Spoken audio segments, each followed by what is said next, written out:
ang mulungtad hangtod sa kahangturan maluwas.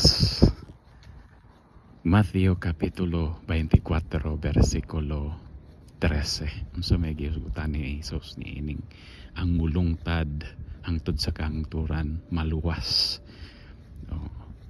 Ang iya lang yung gipahinumdom sa mga apostoles o kanatong tanan nga kinahanglan magpabilin ta nganha kaniya, magpabilin tang ligdong, magpabilin tang balaan sa tibuok natong kinabuhi hangtod sa ato ang kamatayon, aron ta maluwas, aron ta mamahimong kabahin sa balaang katawhan sa Dios, maluwas, makasulod sa gingharian sa Dios. Iyan ara sa kasimple.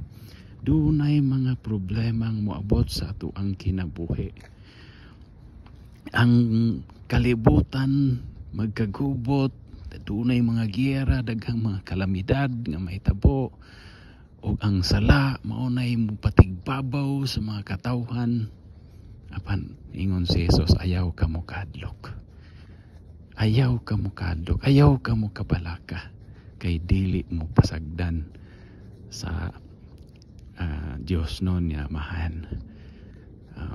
Mao na nga adto ta ni Jesus mosalig, adto nato ihalad ang atong kinabuhi aron magpabilin tang ligdong, magpabilin tang balaan, aron ta maluwas.